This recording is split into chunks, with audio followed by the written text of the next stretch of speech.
Welcome to Contradicting the Cosmos, the show where I refute the YouTube atheist, the Cosmic Skeptic. In today's episode, Mr. Cosmic is trying to pit science against religion as if they weren't already best friends. Let's begin. Well, then I'm afraid there is a conflict between religion and science. If your religion states that the Earth is less than 10,000 years old, for instance, then it unambiguously contradicts science. The same goes for if it claims that humans did not evolve, or that Jesus turned water into wine, or that Muhammad split the moon in two, or that Moses parted the Red Sea. The funny thing about this claim is that later on in this video, Mr. Cosmic will himself claim that science isn't something that takes sides, it is a methodology. Therefore, it isn't really something you can contradict. What we're contradicting is the conclusions that certain people have. And of course, we've used science to make those conclusions, which contradict your conclusions. So let's start with the Earth being less than 10,000 years old. Age is not something that is measurable by science. The best thing you can do with science is establish limits, but you can't establish actual ages. And one of those limits happened to be that the Earth is less than 10,000 years old. And you don't even need to read the Bible to know this. Earth's magnetic field is getting weaker. And if you run that process backwards, after about 10,000 years, the magnetic field will be too strong to support any sort of life on Earth. And evolution is not supported by science. And what part of Jesus turning water into wine is unscientific? How have you disproven that Jesus can turn water into wine? If you say because I can't turn water into wine, then you're missing the point, because I am not Jesus. Obviously, I don't care if Muhammad split the moon in two or not. That's not my belief, so I'm skipping that one. If you want to get technical, God split the Red Sea, not Moses, but again, how is that unscientific? We have a historical record of it happening, and there may even be some scientific proof that says it is possible, even naturally. But I don't know all the details on that, so moving on. But it's not just these types of religious claims that contrast scientific reality anyway. Some historical accounts given in the Bible do this too. We can conclusively say, for instance, that Noah's Ark and the flood it was supposedly built for did not exist, despite Jesus referring to these as historical entities. More salient still, there is absolutely no evidence to support the story of the Jewish exodus from Egypt, or even that the Israelites were enslaved there in the first place. Even deeply religious archaeologists with a vested interest to uncover evidence that supports the scriptural narrative have repeatedly had to admit defeat, which actually makes their findings, or lack thereof, all the more significant and trustworthy.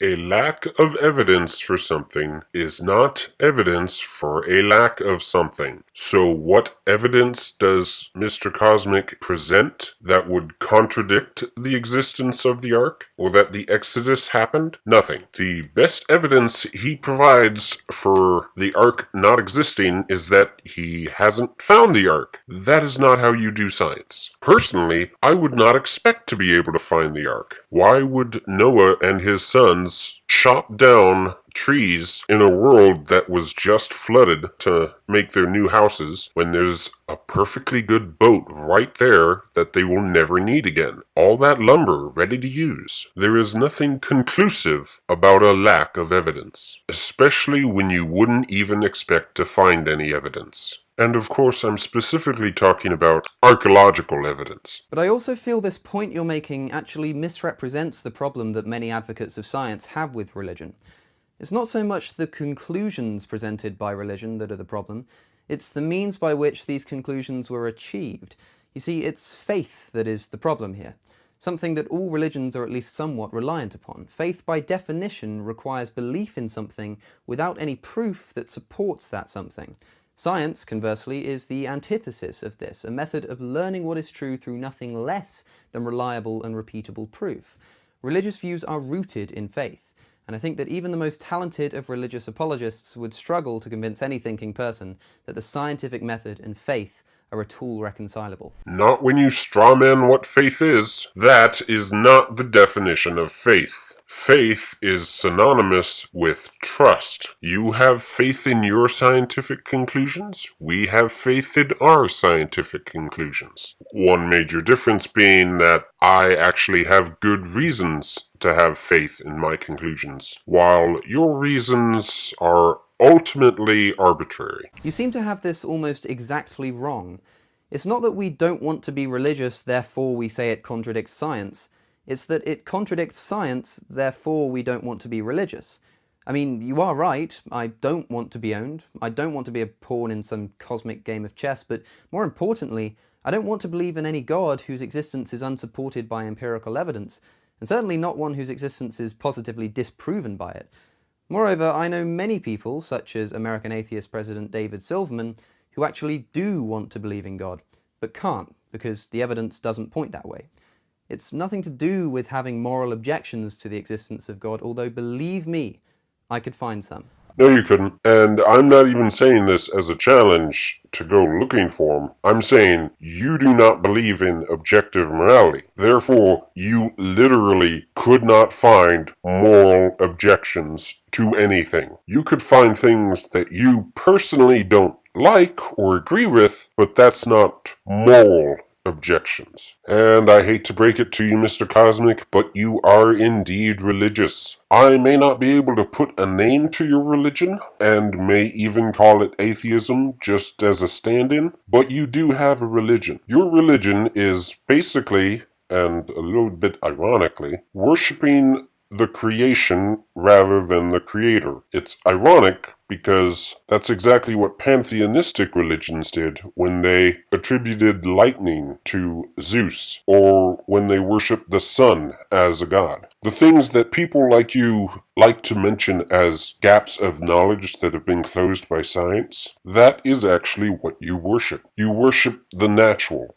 trying to explain everything naturally. And because of that religion, you reject any and all religions that claim there is a supernatural element. Let's move on to the next clip. The rationality of the world, the intelligibility of the world. If there is one thing that has prevented humanity from turning the world into something that is intelligible through the use of open inquiry and scientific investigation, and instead has tried to preserve its mysteries in order to retain the ability to attribute otherwise easily understandable phenomena to some being other than Mother Nature, it's religion. Did you just call Mother Nature a being? If you switch the last few words of that sentence to some explanation other than God, it's evolution, then you'd be right. Otherwise, you are exactly wrong.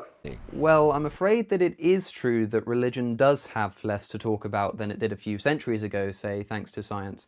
You don't, for instance, hear many people these days discussing the angels who were once thought to hold the planets in their orbits around the Earth that sits in the center of the universe, but I think I still grasp the essence of what you're trying to say, and in fact you may be quite right in that even once science can fully cover the how of any phenomenon, it can seldom cover the why.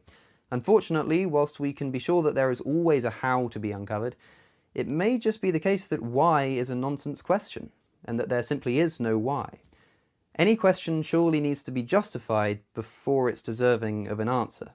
Questions do not need to be justified, at least not to the person the question is being asked to. The person asking the question needs to justify the question to himself, but he would have already done that in order to ask the question. Claims need to be justified to the other person, and of course to oneself as well, but not questions. As for the why question, it is not a nonsense question. It is just that in a naturalistic worldview, why and how get intermingled. For instance, you can ask, why is there something rather than nothing? Or you can ask, how is there something rather than nothing? And in a naturalistic worldview, the answer should be the same. At least I believe so. Correct me in the comments if you think otherwise. And who exactly thought angels held the stars in position? And of course, technically from our perspective, the Earth is the center of the universe, so there's nothing actually wrong in saying so. Not that the Bible ever did. Because that's not an assumption at all, is it? Look, I've covered this before. The Big Bang Theory certainly has lent a helping hand to theologians who subscribe to arguments from causation, but such thinkers are still a long way off from proving their proposed conclusions. There's nothing to say that the Big Bang was the beginning of everything, only the beginning of everything we know of. Furthermore, cause and effect are reliant on time in order for one to precede the other. Outside of the universe, there is no time, and so causality breaks down. The concept of a cause as we know it might not even be possible to apply. And on what basis do you say cause and effect is reliant on time? From the Kalam cosmological argument, we know that the universe had a cause. We know that time is part of that universe, therefore time had a cause. And being creatures who live inside of time and have always lived inside of time, we have no real concept of what it's like to be outside of time. Only conjecture. But since we know time had a cause, then logically cause and effect can happen independently of time. Okay, no human was ever born to a different type of ape. There was no first human, so to speak. Evolution is a gradual process. Richard Dawkins once compared it to the fact that you don't go to sleep middle-aged one night and wake up elderly the next day. There's no definitive cut-off point. The same goes for the emergence of Homo sapiens. There is no single point when the species arrived on Earth. There is a point where a middle-aged person becomes a senior citizen. No, it's not definitive. It may even be a little subjective, but clearly it does happen. For instance, there is a definitive point at which a person becomes a teenager and stops being a teenager. And in the same way, if evolution were true, then there would be a point at which an ape gave birth to a human. You cannot avoid this. Let's go back to the middle-aged senior citizen analogy. Senior citizen discounts start at about 55 years old. So, at 50, are you middle-aged or a senior? What about 51? What about 52? What about 53? If you actually go through age by age and determine to actually label the age as either middle-aged or senior, you will either come up with an age where in 1 year you are middle-aged and the next year you're a senior, or you will end up saying that in 1 year you were half middle-aged, half senior. I've got a feeling if an evolutionist tried to follow this through, they would end up saying that humans still have some percentage of ape in them. And I, of course, would disagree with that, but that's kind of getting off topic. The point is, just because you don't know where to draw the line, doesn't mean there isn't a line to be drawn.